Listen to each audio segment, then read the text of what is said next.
bem-vindos ao canal da Ana Banana.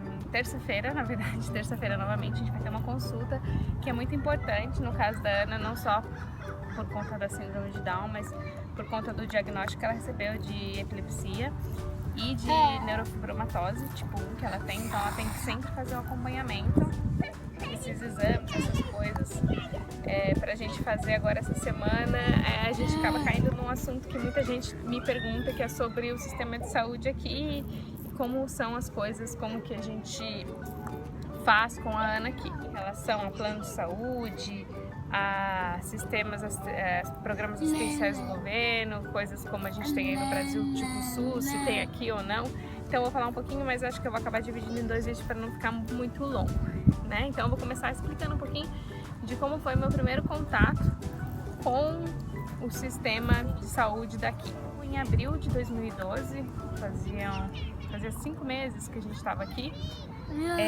A Ana começou a fazer alguns barulhinhos, umas coisinhas que é tipo, ela fazia umas coisinhas assim, mas ela sempre, na verdade, ela sempre fez um barulhinho parecido desde quando ela nasceu. Então pra gente era uma coisa que era um comportamento dela, então a gente achava que era normal, porque é um barulhinho que ela sempre fez e ela sempre teve bem, nunca teve problema nenhum, sempre foi em consultas no Brasil, sempre foi em consultas com pediatra e nunca foi detectado nada, então a gente achava que estava tudo bem, que era um barulho característico dela. Mas depois de um tempo ela começou a fazer esse barulhinho e chorar logo após. E num curto período de tempo isso foi se intensificando mais e a gente percebeu que ela estava também, toda vez que ela fazia esse barulho, ou ela contraía o abdômen ou ela estendia o corpo. Então, ou era contração ou extensão do abdômen e ela chorava. Comecei a ficar um pouquinho mais preocupada, até que um dia ela passou mal, ela começou a chacoalhar o corpinho, os olhinhos, e eu fiquei desesperada e foi aí que a gente descobriu que ela estava tendo convulsão. Na verdade, só quando eu levei na pediatra, fui correndo com ela pro pediatra e ela falou, ó, você vai direto daqui pro hospital porque ela tá tendo convulsão. E esses barulhinhos, essas coisinhas que ela tem, as tremidas, coisas assim, curtas, são espasmos da convulsão. E aí eu fiquei desesperada e esse foi, acho que desde quando a gente tá aqui, acho que foi a experiência, tanto pra mim quanto pro meu esposo, foi, eu acho que a experiência mais, a pior experiência, digamos assim, que a gente teve aqui, um dos piores momentos que a gente passou. Então a gente foi, esse foi o primeiro contato que a gente teve e a gente foi direto pro hospital infantil, se chama Bolsons Hospital. E quando a gente chegou lá na recepção, a pessoa me deu uma ficha e falou, coloque seu nome e seu endereço. E foi isso que eu fiz, coloquei meu nome no endereço, não me pediram prova de nada, não prova de endereço, não me pediram cheque de calção, não pediram nada. Desse jeito eu entrei. A gente ficou 5 dias no hospital. É muito difícil, assim, porque eu não sabia o que estava acontecendo, eu tinha acabado de chegar. Então foi uma mistura, assim, de sentimentos, de preocupação, de não saber o que fazer. E por ela ter a fibromatose tipo 1, ela pode gerar fibromas no sistema nervoso.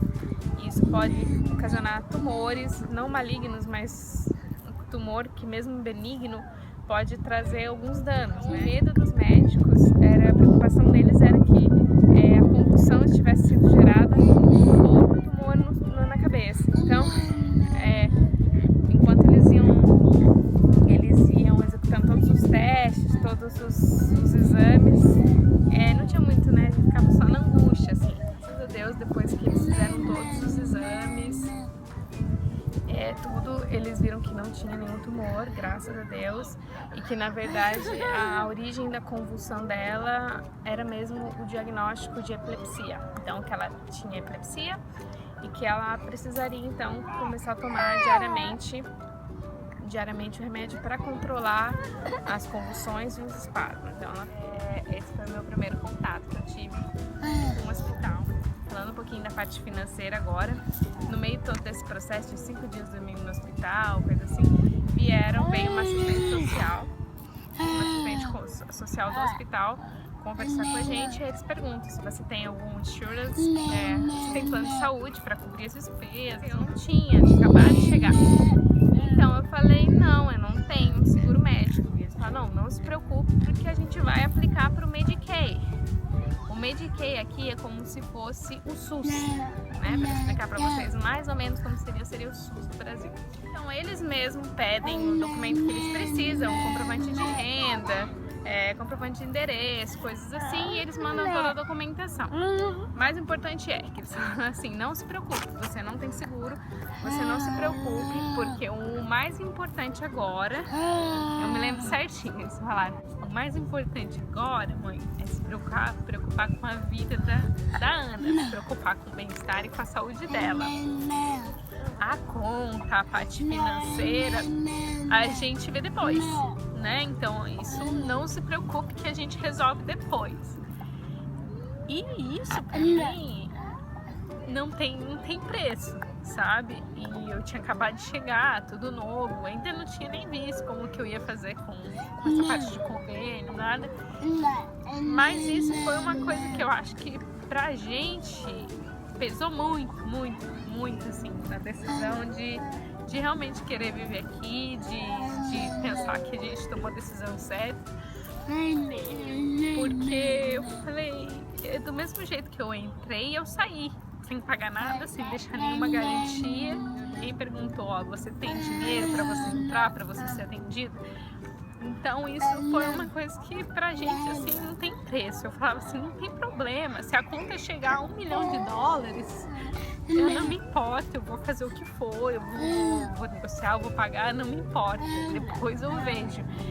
Então isso foi uma coisa assim que eu acho que pra quem é pai entende, né? Eu falava assim, poxa, ainda mais com qualquer criança, né? Mas sabendo que às vezes você pode ter uma complicação a mais, né? No caso da Ana, que tem algumas coisinhas a mais que precisam ser tratadas, é muito importante você saber que independente de qualquer outro fator, você vai ser atendido, que a prioridade vai ser a vida. Então, logo de cara, assim, já ganhou a gente, né? Os Estados Unidos já meio que laçou, assim, eu pelo meu coração.